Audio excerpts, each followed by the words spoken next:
A hollow tree hides a preacher's robe, and a cryptic note, unraveling a 26-year mystery of Reverend Isaiah Moore's vanishing. Will truth prevail? Like, subscribe, and hit the bell to catch our latest gripping stories. The Mississippi sky burned crimson as Reverend Isaiah Moore stepped from Mount Zion Baptist Church, his black robe drenched in sweat, the weight of his worn Bible grounding him against the August 1976 heat. His sermon had been fire words of equality, justice, a direct challenge to the Klansmen who'd torched a cross on the church lawn days earlier, their hate scrawled in ash, silence or die. At 42, Isaiah was a lion in the black community, his voice shaking the foundations of a town where white supremacy still ruled. His wife, Clara, had clung to him before the service, her eyes wide with fear. They're watching. Isaiah, please, come home quick. He'd kissed her forehead, his faith a shield. God's got me. Clara, always has, now. As the congregation scattered into the humid night, their whispers of hope mingling with dread, Isaiah locked the church, unaware the darkness held a trap. He climbed into his battered Ford Falcon, the engine coughing to life, and drove down a lonesome road, the Bible on the passenger seat, its pages marked with promises of deliverance, headlights cut through the fog, cicadas screaming. When a figure stumbled into the road, a boy, no older than 15, his shirt torn, face streaked with dirt and tears. Isaiah slammed the brakes, his heart lurching. Lord, help him, he muttered, stepping out, his robe billowing. Son, what's wrong? The boy, trembling, gasped. My mama's dying. She needs prayer. Reverend, please. He pointed to a dirt path snaking into the pines, his eyes darting nervously. Isaiah's gut twisted. Something felt off. The boy's voice too rehearsed, but his calling overrode doubt. Take me to her, he said, grabbing his Bible, following the boy into the forest. The falcon's taillights fading behind, the path grew narrow, branches clawing at Isaiah's robe, the boy's pace quickening until he was nearly running. Slow down. Son, Isaiah jawed, his boots sinking into mud, but the boy didn't answer. A low growl stopped Isaiah, cold a truck's engine, hidden in the trees, its headlights flaring suddenly, blinding him. He shielded his eyes. The Bible clutched tight. As 4 men emerged, their white hoods glowing in the beams, eyes glinting with malice. You've been preaching trouble. More. The leader snarled, his voice thick with southern hate, a shotgun cradled in his arms. Time to shut you up. Isaiah stood tall, his voice booming like thunder. You can't kill the truth. The Lord sees your sins, and so will this town. The men laughed, a chilling chorus, but the leader's eyes narrowed, his finger twitching on the trigger. Last chance. Preacher, beg. Oblil. Isaiah's jaw set, his faith a fire no threat could douse. I beg only to God, the boy whimpered, backing away, and Isaiah's heart sank. He'd been bait, a pawn in their game. The leader swung the shotgun's butt, aiming for Isaiah's head, but Isaiah duff, rolling into the mud, his farm-hardened body springing up. He tackled the leader, the gun skidding into the dirt, and drove his fist into the man's jaw, bone-crunching. Run. Boy Isaiah roared. But the boy was frozen, eyes wide with terror. The other 3 rushed in, one swinging a bat, another brandishing a knife. Isaiah grabbed the fallen shotgun, firing into the air, the blast echoing, scattering the men briefly. He swung the barrel, cracking a hooded man's knee, the scream piercing the night, but a bat caught his shoulder, pain exploding, and the knife man lunged, slashing his arm, blood soaking his robe. Isaiah stumbled, his vision blurring, but he swung again, the shotgun stock smashing a hood's nose, blood spraying. You'll pay for this, he gasped, his voice raw, the Bible slipping from his grasp, pages fluttering in the mud. The leader recovered, yanking a rope from his belt, and charged, looping it around Isaiah's neck. Isaiah clawed at the noose, his lungs burning, as the others pinned his arms, boots slamming into his ribs. "Take him to the hollow," the leader hissed, dragging Isaiah deeper into the forest. The boy's sobs fading as he bolted into the trees. The truck rumbled closer, its bed waiting like a coffin. Isaiah's strength waned. His prayers, a whisper, "Lord, protect Clara. Protect my people," as the rope tightened, darkness creeping in. The Falcon sat abandoned on the road, its door ajar, keys glinting in the ignition. By morning, Clara's desperate pleas to the sheriff met cold dismissal. "Your man ran off. Probably owing money." The white deputy smirked, tossing Isaiah's missing person report into a drawer. The congregation gathered, their hymns trembling with fear. Clara clutching Isaiah's spare robe, her screams echoing in the church. The town's white elite closed ranks, the newspaper burying the story with a single line, "Pastor missing," likely fled. In a barn miles away, the boy, Walter, huddled in hay, his body shaking, silenced by a hooded man's threat, "Talk, and your family burns." The forest held Isaiah's fate, his Bible buried in a hollow tree, its pages whispering a truth that would wait 26 years to break free. The Alabama forest was a tangle of shadows, its air thick with pine and damp earth, as Luther Banks swung his axe, the blade biting into a rotting stump. It was a muggy morning in June, 2002, and Luther, a grizzled logger with hands calloused from decades of work, was clearing a new trail near the Mississippi border. At 38, he was a quiet man, content with the solitude of the woods, but today, the forest held something darker than silence. His axe hit a hollow thud, the stump crumbling to reveal a cavity within, unnatural and deep. Luther frowned, kneeling to peer inside, his flashlight beam catching a glint of faded blue, a tattered Adidas sports bag, half buried in roots and dirt. His pulse quickened as he pried it free. The zipper rusted but yielding.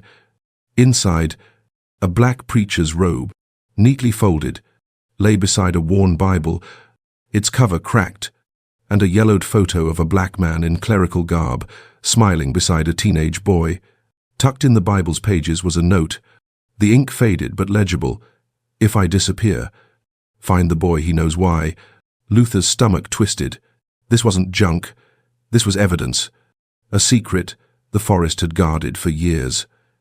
He slung the bag over his shoulder, his work forgotten, and hiked back to his truck, the weight of discovery pressing hard. At the county sheriff's office, Luther laid the bag on the counter. The deputy, a young white man named Ellis, eyeing it with skepticism, found it in a tree stump. "You say," Ellis drawled, flipping through the Bible. "Could be some old camper's trash." Luther's jaw tightened, his voice low but firm. "That's a preacher's robe. And that note ain't no joke. You gonna check it out, or not?" Ellis sighed, radioing for the sheriff, an alderman named Hargrove, who'd worked the area since the 70s. Hargrove's eyes narrowed at the robe, a flicker of recognition crossing his face before he masked it. "We'll send it to the lab," he said, his tone clipped. "Don't go spreading stories. Banks, folks don't need old ghosts stirred up." Luther nodded, but his gut screamed this was no coincidence.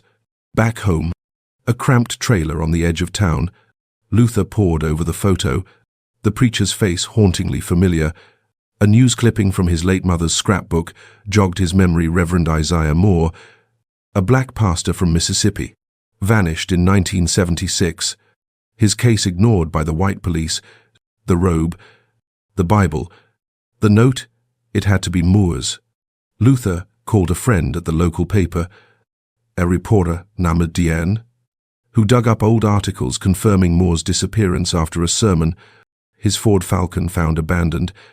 No trace of his Bible. Diane's voice crackled with excitement. This could be big. "Luther, but be careful, folks around here don't like that history touched." Her warning proved true by nightfall. Luther's truck, parked outside his trailer, was vandalized, tires slashed, a brick through the windshield, a note taped to the hood, "Leave it alone." His blood ran cold. But Enger flared hotter. He wasn't a crusader, just a man who'd stumbled on a truth too big to ignore. He drove to Diane's office, the bag locked in his toolbox, and they pored over the note. "Find the boy." Diane read aloud, her brow furrowed. "Could be a witness. Someone young in 76. We need to ID him." Luther nodded, but a knock at the door cut them short. A man loomed outside, his face shadowed, his voice a low growl through the glass. "You're digging where you shouldn't." Logger. Luther grabbed a wrench from the desk, his heart pounding, and flung the door open, but the man was gone, his footsteps fading into the dark. Diane's hands shook as she locked the door. "That's no prank." "Luther, someone's scared." The next day, Luther took the photo to a community center in the black neighborhood where elders gathered for coffee and stories. An old woman, Miss Clara, froze at the sight of the preacher. "That's Reverend Moore," she whispered, tears welling. "My husband's cousin. They took him, and the police did nothing." She didn't recognize the boy, but her words lit a fire in Luther. Clara's grief, the community's lingering pain, made the bag more than evidence. It was a call to justice.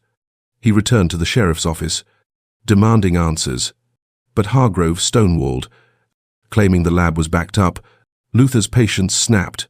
"You worked here in 76, didn't you?" he pressed, his voice sharp.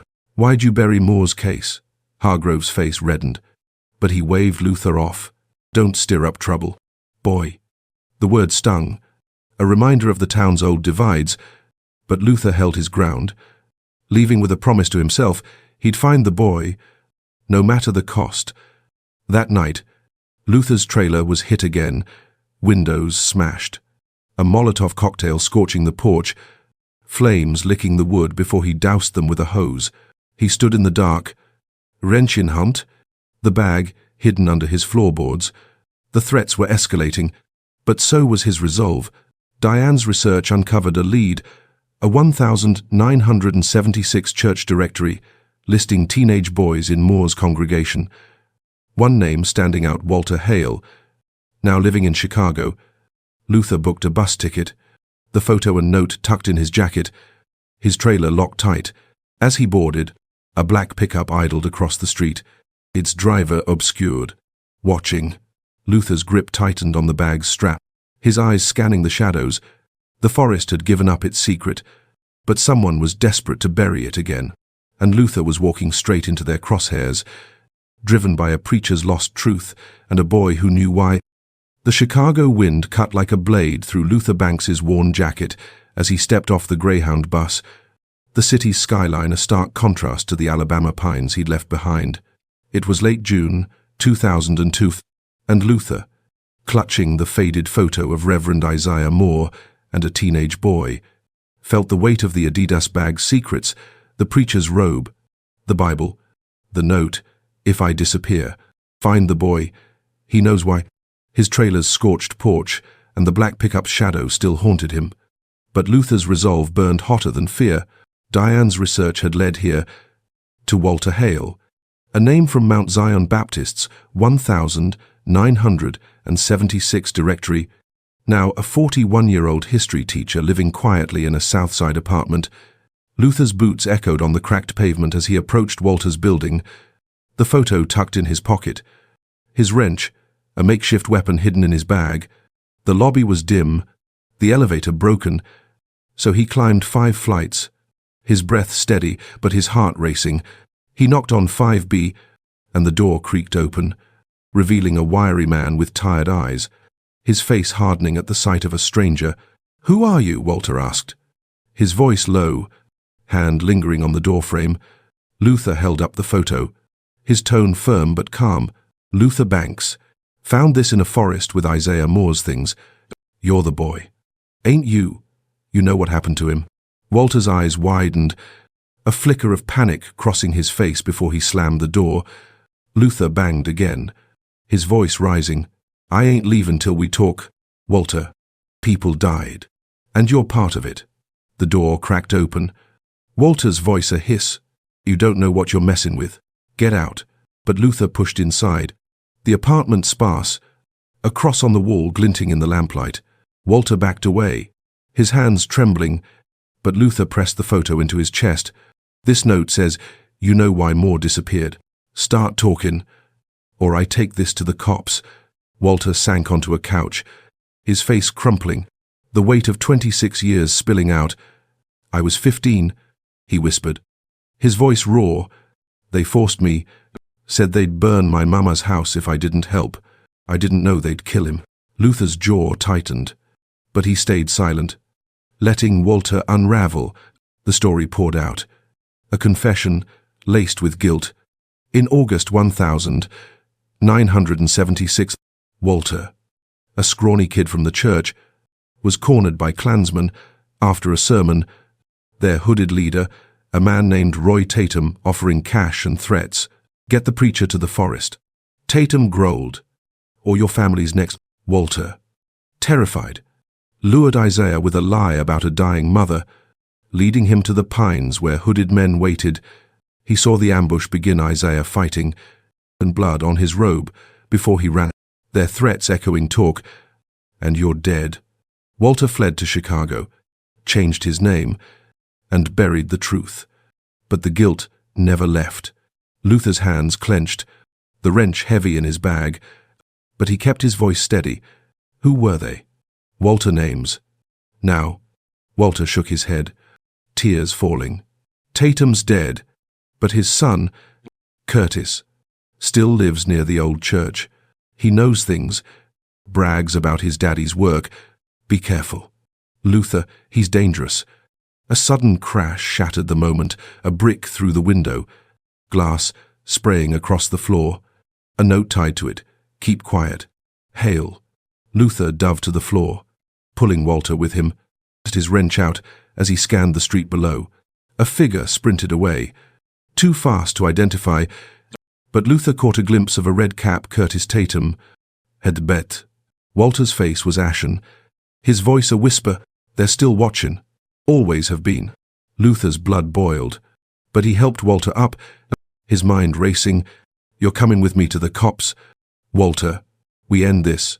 Walter resisted, fear choking him, but Luther's grip on his arm was iron. "You owe more. You owe yourself." They left the apartment, Luther's eyes scanning for the red cap, the wrench ready. At a precinct, Luther demanded a detective, slamming the photo and note on the desk. The officer, a black woman named Carter, listened, her face grim as Walter stammered his story.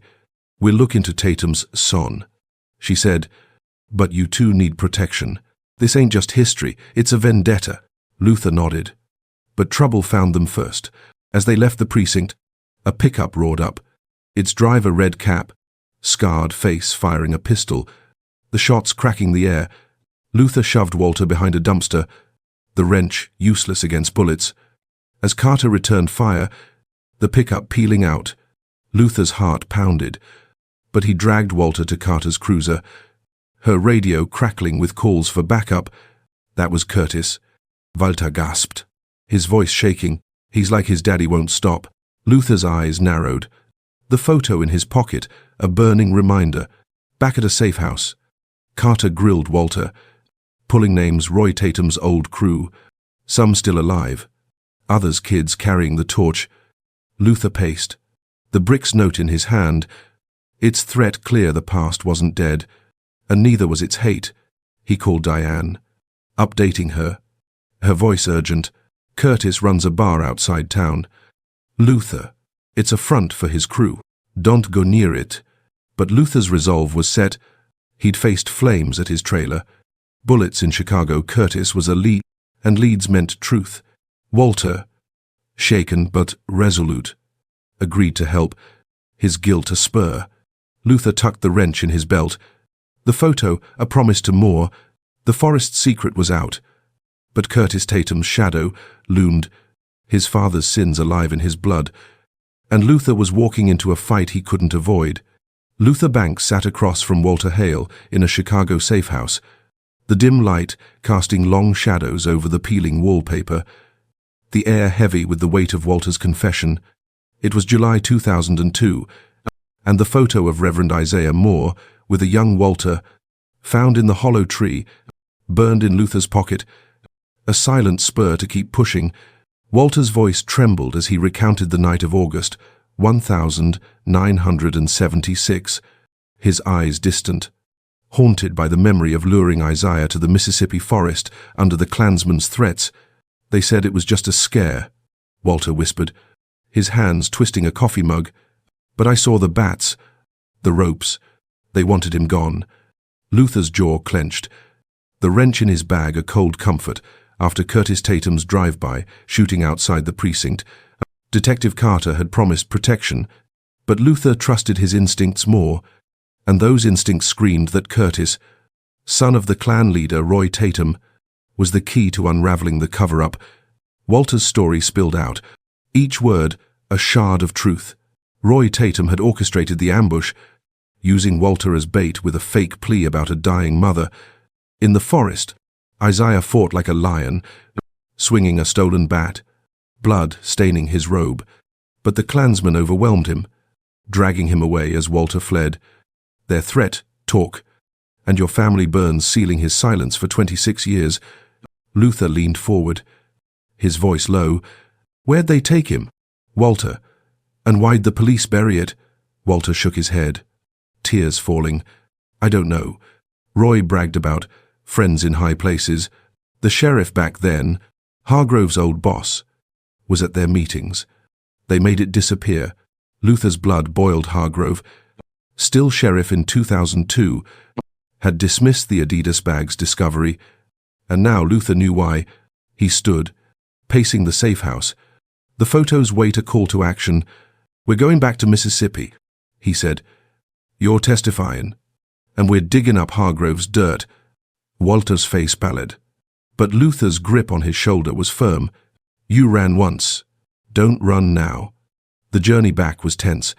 Luther's rented pickup weaving through back roads to avoid Curtis's crew. Walter chain-smoking in the passenger seat. In Mississippi, they met Diane at her newspaper office, her desk piled with 1,976 police reports. She'd pried from a retired clerk. The reports were thin. Isaiah's Ford Falcon found abandoned. No witnesses.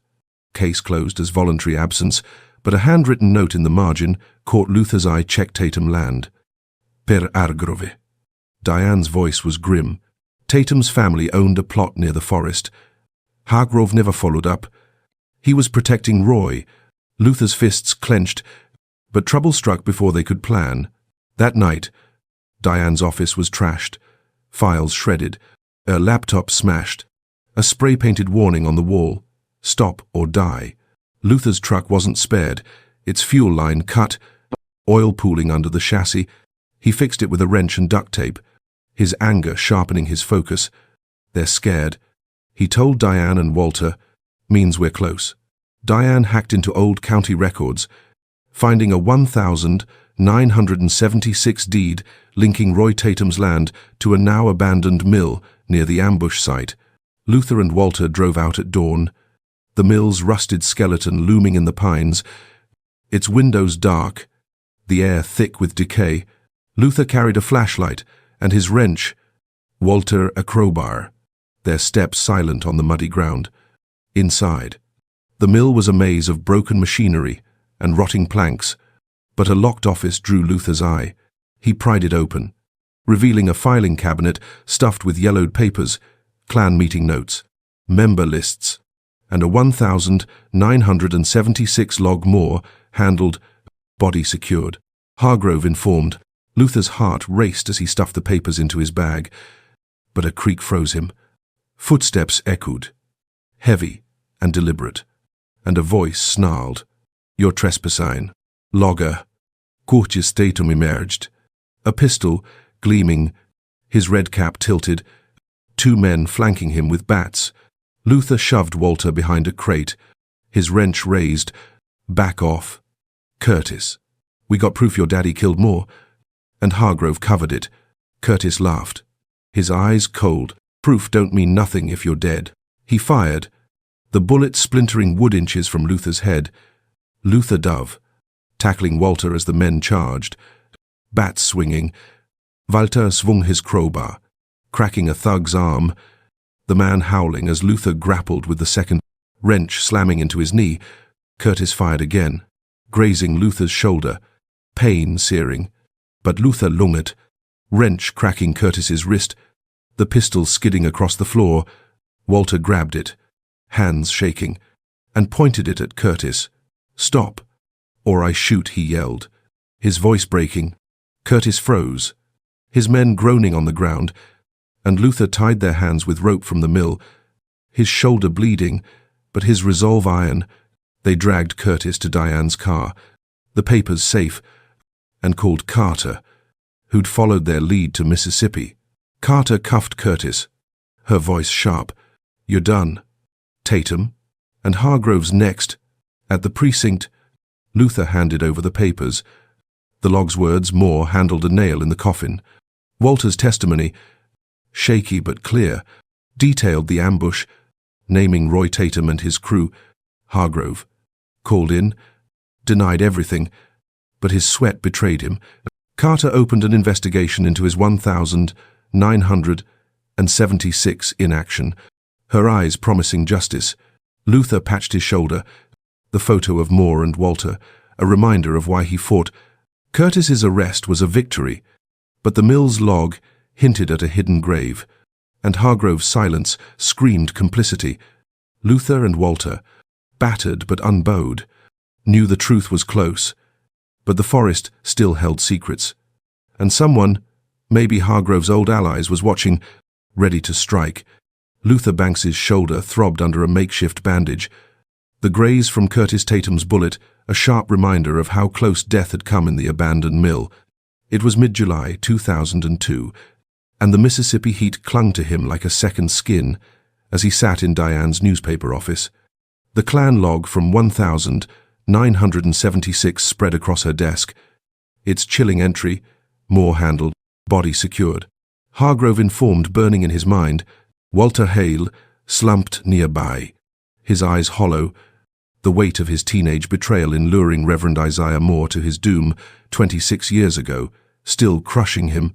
The arrest of Curtis, Roy Tatum's son, had cracked the case open, but Luther knew the truth ran deeper, a network of hate woven into the town's bones. With Sheriff Hargrove's silence at its core, Diane's voice cut through the haze, her finger tracing a list of names in the log. Roy Tatum's crew, 4 men, 2 still alive, Earl Vance and Jimmy Dodd. They're in their 70s. Holed up in a compound near the old Tatum land. Luther's jaw tightened, the photo of Moore and young Walter in his pocket, a constant spur. "We get their records." "We get Moore's grave," he said, his voice low. Walter stirred, his voice shaky. "They'll kill us." "Luther." Curtis was bad enough. Luther met his eyes, unyielding. "We don't." Moore stays lost. And they win. Diane handed him a map, circling a rural plot 20 miles out, her voice grim. "It's a militia hangout. Now, armed. Paranoid. Be careful." Luther nodded, tucking his wrench into his belt, Walter gripping a crowbar. Their resolve forged in the mill's violence. They drove at dusk, Luther's rented pickup rattling down dirt roads, the forest closing in like a trap. The compound was a cluster of shacks and a barn, ringed by a barbed wire fence, floodlights casting harsh beams. Luther parked a half-mile away, the night alive with crickets and danger. They crept through the pines. Luther's flashlight dimmed, Walter's breath ragged. A guard patrolled the fence, rifle slung, and Luther signaled Walter to stay low, his heart pounding as they cut a gap in the wire with bolt cutters from Diane's truck. Inside, the barn loomed, its door padlocked, but a side window was cracked. Luther pried it open, wincing as the wood groaned, and they slipped in, landing on a dirt floor strewn with ammo crates. The barn was a horde guns, flags with hateful symbols, and a locked cabinet Luther cracked with his wrench. Inside, yellowed files detailed Klan ops, including a 1,976 map marked disposal site near a creek, with a note more, 14%76, Vance lead, Luther's pulse raced. This was it, Moore's grave. He stuffed the map into his jacket, but a spotlight blazed, pinning them in its glare. Hands up, a voice barked. Earl Vance himself, grizzled and mean, leveling a shotgun, Jimmy Dodd beside him with a pistol, 3 younger men circling with bats.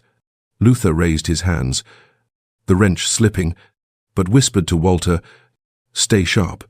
Vance sneered, his voice dripping venom. "You're the logger digging up ghosts." Shoulda learned from Curtis. Luther held his gaze. "Buying time. We got your log.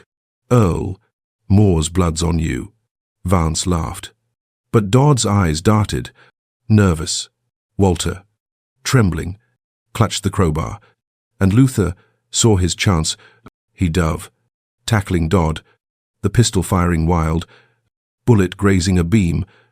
Walter swung the crowbar, cracking a thug's arm, the man howling as Luther wrestled Dodd's gun free, firing into the air, the blast scattering the group. Vance swung his shotgun, clipping Luther's side, pain flaring, but Luther slammed the wrench into Vance's knee. Dropping him, Walter grabbed the pistol, covering Luther as they backed toward the window, the younger men lunging. Luther kicked a crate, toppling it, ammo spilling, and they dove through the window, glass shattering, rolling into the dirt. Alarms wailed, dogs barking, as they sprinted for the fence, bullets whizzing past, one grazing Walter's leg, blood soaking his jeans. Luther half carried him, the map clutched tight, and they dove through the wire, scrambling to the pickup. The engine roared, tires spinning as floodlights chased them. A jeep from the compound in pursuit, its headlights glaring. Luther floored it, the road a blur, the jeep ramming their tailgate, metal screeching. Walter fired the pistol out the window, shattering the jeep's windshield, forcing it to swerve into a ditch. Luther didn't stop, driving straight to the sheriff's office, blood seeping from his side. Walter limping beside him. Detective Carter met them, her face taut as Luther slammed the map on her desk. "Moore's body's here," he gasped, pointing to the creek. Vance and Dodd did it. Hargrove knew. Carter radioed for a search team, her voice sharp.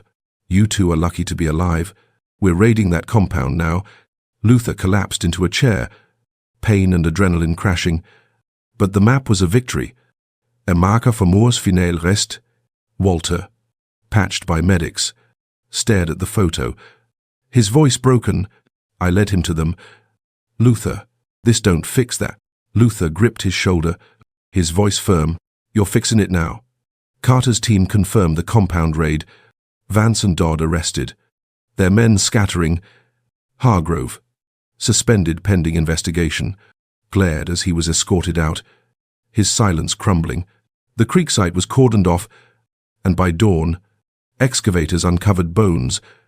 Too early for DNA, but the location matched the map. Luther watched, the forest silence heavy, the photo of Moore, a prayer in his pocket. Vance's arrest was a step, but the bones, likely Moore's, were the real breakthrough. A truth pulled from the earth, yet the compound's files hinted at more victims, and someone, maybe Dodd's allies, was still out there, watching. Luther and Walter, battered but unbowed, knew the fight wasn't over, but the grave site was a beacon, guiding them toward justice for a preacher whose voice refused to die. Luther Banks leaned against the wall of the Mississippi Sheriff's office, the pain in his bandaged shoulder a dull roar. The map from the Klan compound marked disposal site Moore, the 14th of August 1976, clutched in his hand like a lifeline. It was late July 2002, and the air was thick with tension, the precinct buzzing as Detective Carter interrogated Earl Vance, one of the 2 surviving Klansmen from 1976, arrested after the violent clash at the compound. Walter Hale sat nearby, his leg patched from a bullet graze, his face etched with guilt for his teenage role in luring Reverend Isaiah Moore to his death 26 years ago.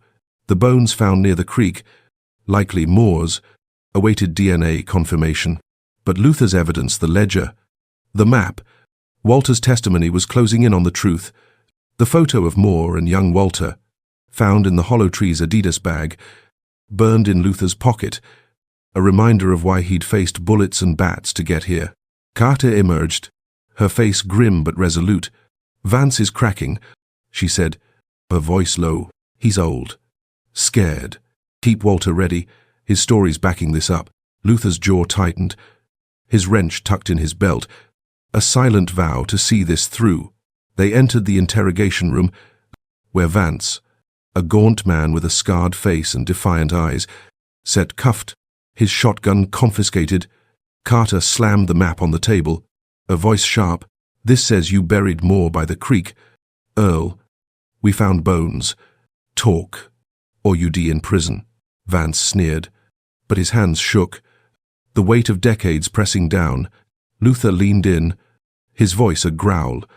"You and Roy Tatum killed a preacher for speaking truth. Why, Earl? What'd he do to you?" Vance's eyes flickered, a mix of hate and fear, and he spat. Moore was stirring trouble. He had to go. Carter pressed harder, playing a tape of Walter's testimony. "I saw Vance and Tatum beat him, drag him off." Vance's sneer faded, his voice low, the confession spilling like poison. "We did it." "All right," he said, his eyes distant. "Moore preached against us, riled the blacks. Roy said he was a threat to order. We hit him in the woods bats. Ropes. He fought, but we broke him, buried him deep, told Hargrove to clean it up. Nobody cared about a preacher like him."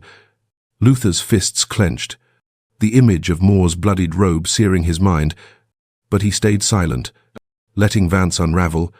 Walter, trembling, spoke up, his voice raw. "I was a kid. Earl, you made me lie to him. You killed a good man." Vance's eyes met Walter's, a flicker of shame crossing his face, but he shrugged. "You played your part, boy." Carter recorded every word, her eyes blazing. But Vance's confession wasn't enough. Luther needed more. Who else? Earl, he pressed. Jimmy Dodd's out there. And someone still covering tracks. Talk.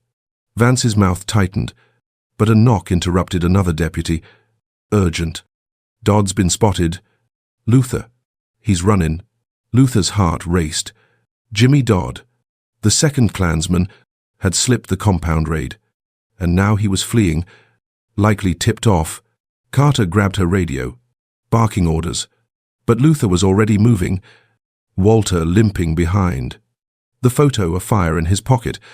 "We're coming," Luther told Carter, ignoring her protest. They piled into her cruiser, sirens wailing, speeding toward a rural highway where Dodd's truck was last seen, a beat-up Chevy with a Confederate flag sticker. The chase was on, the Mississippi night swallowing the road, Luther's shoulder screaming with every jolt, Walter gripping the door, his eyes wide. Carter's radio crackled. Dodd was armed, dangerous, heading for the Alabama border. Luther spotted the Chevy's taillights, weaving through traffic, and Carter floored it, closing the gap, her cruiser's lights flashing. Dodd swerved, tossing a bottle out the window, glass shattering on the asphalt.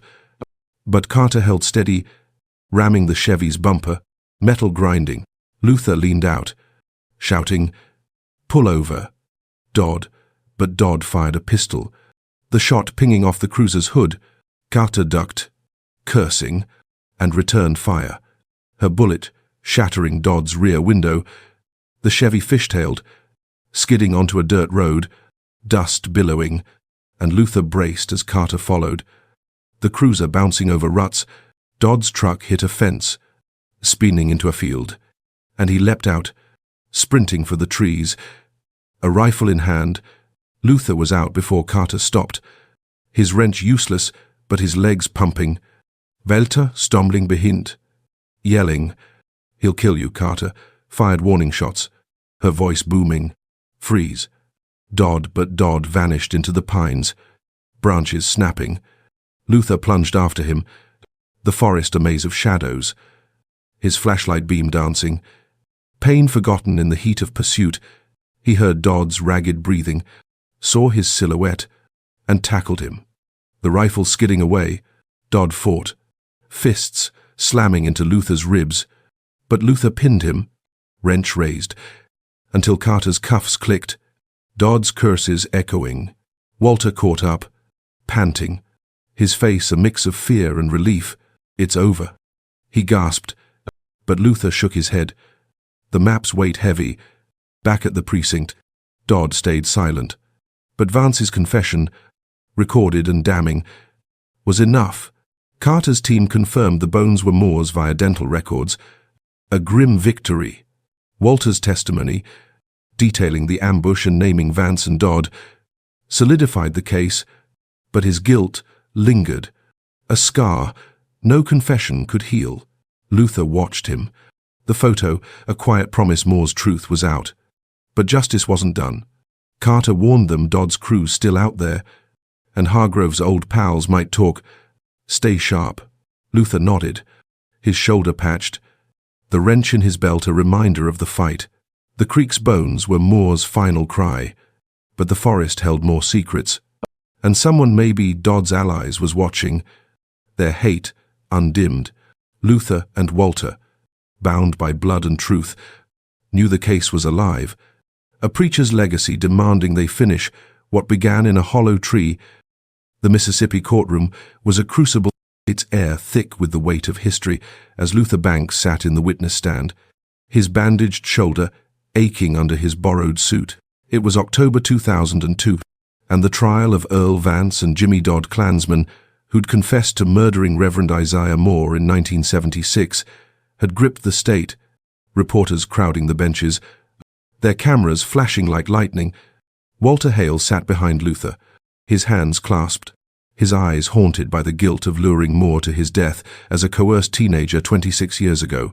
The photo from the hollow tree's Adidas bag, showing Moore and a young Walter, was Luther's talisman, tucked in his pocket beside his wrench, a reminder of the bones found by the creek, confirmed as Moore's.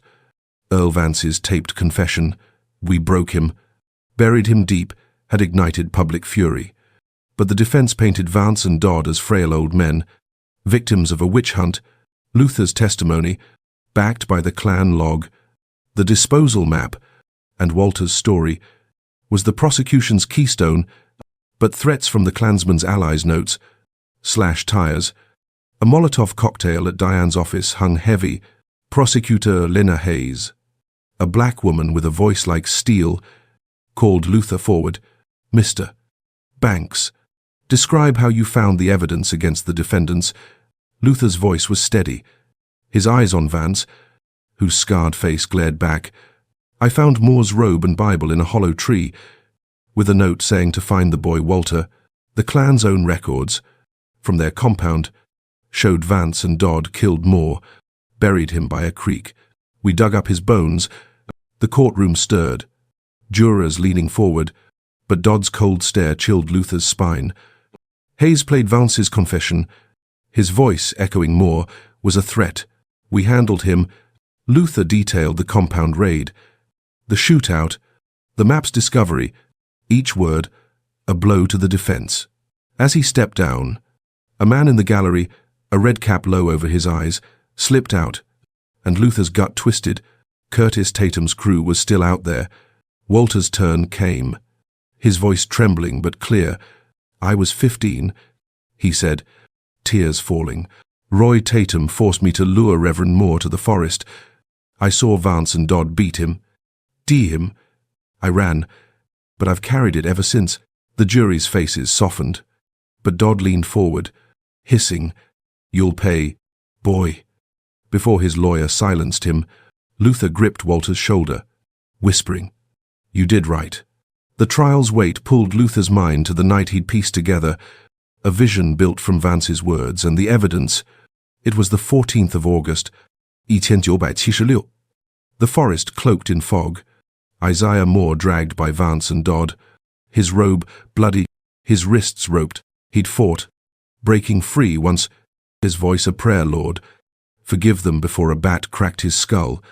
Silencing him, they dug a shallow grave by the creek, tossing his Bible into a hollow tree with his robe. Roy Tatum laughing. "No one'll look here." Moore's final moments were defiant, his faith alight, no hate could snuff. His body hidden, but his truth waiting. Luther snapped back, the courtroom's hum grounding him. Hayes's closing argument ringing, "These men killed a man of God for daring to dream of equality. Justice demands their guilt." The defense faltered, claiming coercion, but the evidence bones. Logs. Confessions was unshakable. The jury deliberated, and Luther and Walter waited in a courthouse hall, Diane at their side, her notebook filled with the case's twists. A brick sailed through a window, shattering glass. A note tied to it. "You're next." Luther shielded Diane, his wrench out, but security swarmed. The attacker gone, Carter, now leading the case, posted guards, her voice firm. "They're desperate. Means we're winning." The verdict came at dusk, guilty on all counts: murder, conspiracy, hate crimes. The courtroom erupted, cheers mixing with sobs. Vance and Dodd's faces ashen as they were cuffed. Life sentences without parole pronounced. Luther exhaled, relief flooding, but Walter's tears spoke of a wound unhealed. "I should have saved him," he whispered. Luther shook his head. "You saved his truth." Outside, reporters mobbed them, but a red-capped figure lingered across the street, vanishing when Luther looked twice. Carter warned, some of their crews still free, "Watch your back." That night, Luther and Walter stayed at Diane's safe house. The photo on the table, Moore's smile a quiet strength. Luther's mind replayed the trial. The bones, the confession, but the red cap nagged a threat unresolved. Diane's research uncovered a lead, a 1,976 deputy. Hargrove's mentor had ties to the clan. His record sealed, Luther vowed to chase it. But the emotional toll hit hard. Walter, staring at the photo, spoke softly. "Moore forgave me, didn't he?" "Even then," Luther nodded, his voice gruff.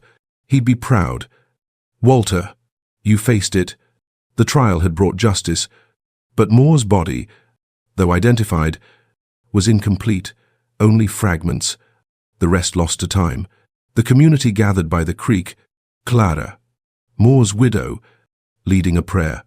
Her voice strong Isaiah's with God, but his fight's with us. Luther felt the weight of her words. The photo, a vow to keep going. Back at the safe house, he sketched a plan: find the deputy's records, track the red-capped man, expose the clan's last threads. The trial was a victory, but the forest's shadows lingered, and Moore's legacy demanded more than a verdict. It demanded a reckoning, one Luther and Walter would face, no matter the cost. The Mississippi courtroom was a crucible, its air thick with the weight of history, as Luther Banks sat in the witness stand, his bandaged shoulder aching under his borrowed suit. It was October 2002, and the trial of Earl Vance and Jimmy Dodd Klansmen, who'd confessed to murdering Reverend Isaiah Moore in 1976, had gripped the state. Reporters crowding the benches, their cameras flashing like lightning.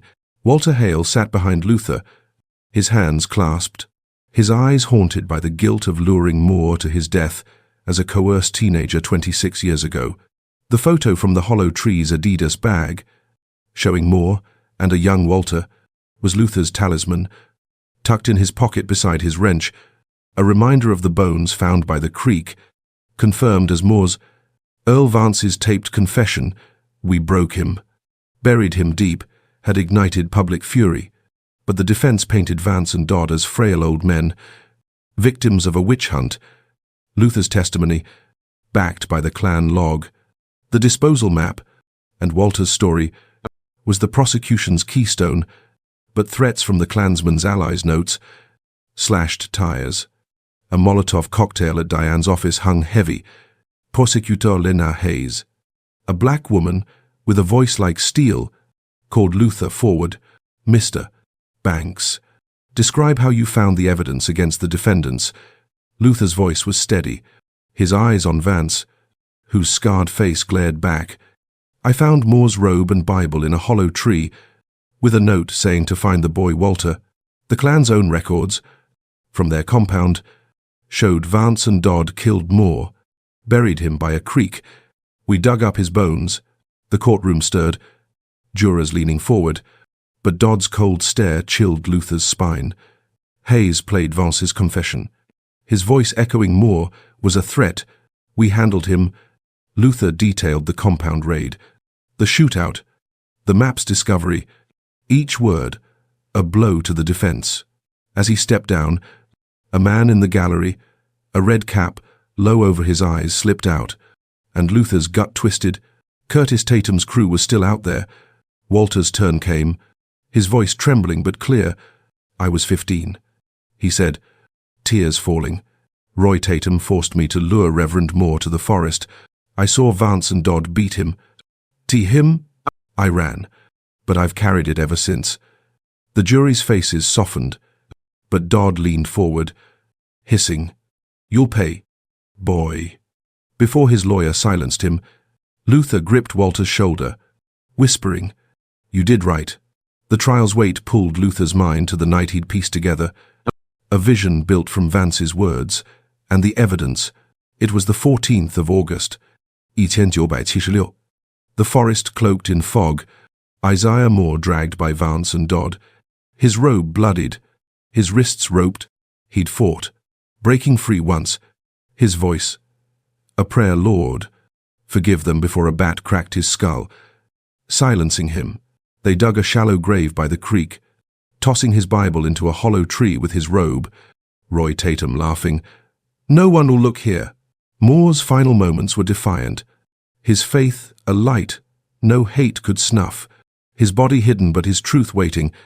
Luther snapped back, the courtroom's hum grounding him, Hayes's closing argument ringing. These men killed a man of God for daring to dream of equality. Justice demands their guilt. The defense faltered, claiming coercion, but the evidence, bones, logs, confessions, was unshakable. The jury deliberated, and Luther and Walter waited in a courthouse hall, Diane at their side, her notebook filled with the case's twists. A brick sailed through a window, shattering glass. A note tied to it, You're next. Luther shielded Diane, his wrench out, but security swarmed. The attacker gone. Carter, now leading the case, posted guards. Her voice firm. They're desperate. Means we're winning. The verdict came at dusk. Guilty on all counts: murder, conspiracy, hate crimes. The courtroom erupted, cheers mixing with sobs. Vance and Dodd's faces ashen as they were cuffed, life sentences without parole pronounced. Luther exhaled, relief flooding, but Walter's tears spoke of a wound unhealed. I should have saved him, he whispered. Luther shook his head. You saved his truth. Outside, reporters mobbed them, but a red-capped figure lingered across the street, vanishing when Luther looked twice. Carter warned, some of their crew's still free. Watch your back. That night, Luther and Walter stayed at Diane's safe house. The photo on the table, Moore's smile a quiet strength. Luther's mind replayed the trial, the bones, the confession, but the red cap nagged a threat unresolved. Diane's research uncovered a lead, a 1,976 deputy, Hargrove's mentor, had ties to the clan, his records sealed. Luther vowed to chase it, but the emotional toll hit hard. Walter, staring at the photo, spoke softly. Moore forgave me. Didn't he? Even then, Luther nodded, his voice gruff. He'd be proud. Walter, you faced it. The trial had brought justice, but Moore's body, though identified, was incomplete. Only fragments, the rest lost to time. The community gathered by the creek. Clara, Moore's widow, leading a prayer. Her voice strong Isaiah's with God, but his fights with us. Luther felt the weight of her words. The photo, a vow to keep going. Back at the safe house, he sketched a plan. Find the deputy's records, track the red-capped man, expose the clan's last threads. The trial was a victory, but the forest's shadows lingered, and Moore's legacy demanded more than a verdict. It demanded a reckoning one Luther and Walter would face, no matter the cost.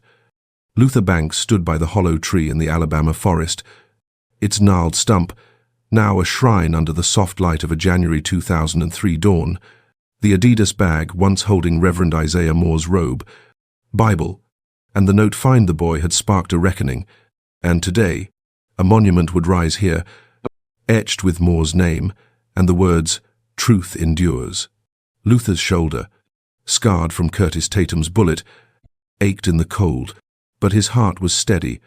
The photo of Moore and a young Walter Hale in his pocket, a quiet triumph. Walter stood beside him, his face calmer now.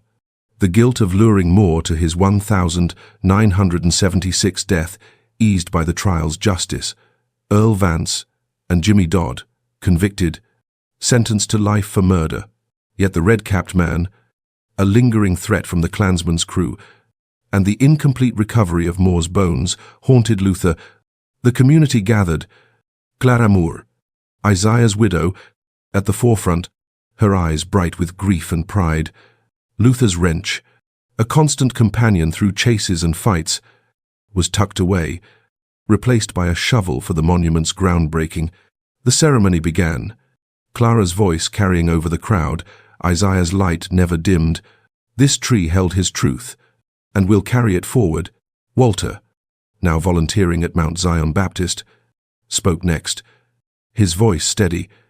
"I was the boy who betrayed him, but I'm here to make it right." The crowd murmured, some in forgiveness, others in pain, but all united.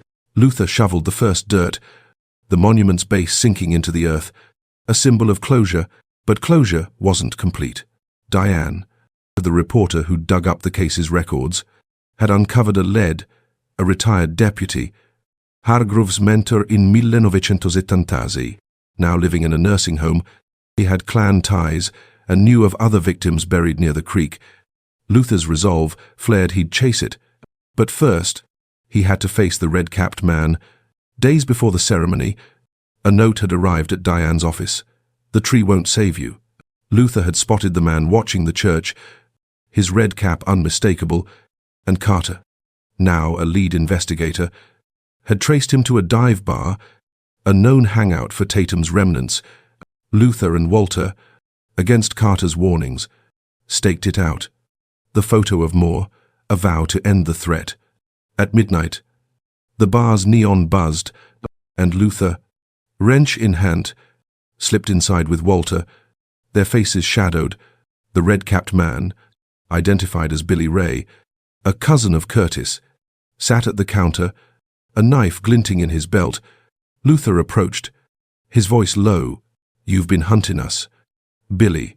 Why? Billy's eyes narrowed, his hand twitching. "You killed our cause." "Logger." "Moore's gone."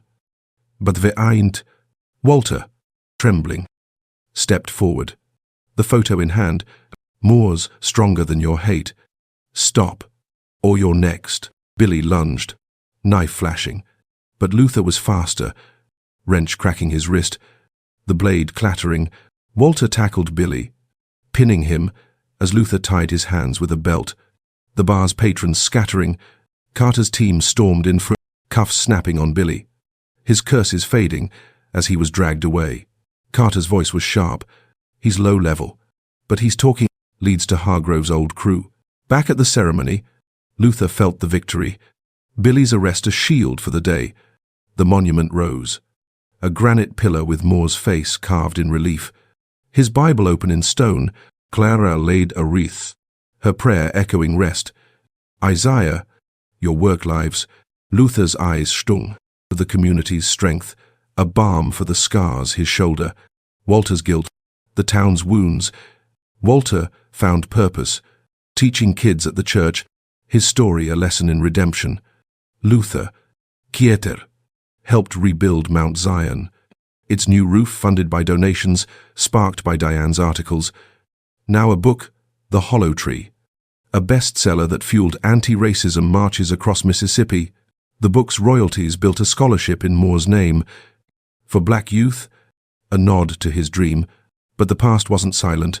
Luther visited the nursing home, confronting the deputy, Ephraim Cobb, who confessed in a rasp, "We hid bodies, not just Moors." Hargrove knew. Cobb's words, recorded, led Carter to new digs by the creek, uncovering more bones, other victims, their stories untold. Luther pushed for a task force, his voice joining Clara's in rallies. The photo of Moore, a banner. Threats lingered, a slashed tire here, a whispered call there, but Luther's wrench was ready. His fear burned away by purpose. By spring 2003, Luther stood at the monument, a crowd marking the trial's anniversary. A girl, no older than Walter in 76, read a poem for Moore, her voice clear. "Your truth grows like roots in the tree." Walter smiled, his hand on Luther's shoulder, their bond forged in blood and justice. Diane's book sat on Luther's shelf beside the photo, its frame engraved for Isaiah. Clara's letter arrived, her words simple. "You brought him home, Luther. Thank you." He framed it, the words his true reward. The red-capped man was gone, Hargrove's crew crumbling under Carter's raids. But Luther knew hate didn't easy, had keep watch. For more, for the creek's lost souls, for the girl's poem. At the monument, Luther traced Moore's carved face, the hollow tree behind him a silent witness. The forest's secrets were out. The truth, a light no darkness could bury. Moore's body was only bones, but his spirit was whole, carried in every march, every prayer, every shovel of dirt turned for justice. Reverend Isaiah Moore's 1976 disappearance sparks a 26-year mystery, solved through a hidden bag and a boy's secret. Thanks for listening. Like, share, and subscribe to catch our latest stories. Don't miss out, hit the bell for notifications.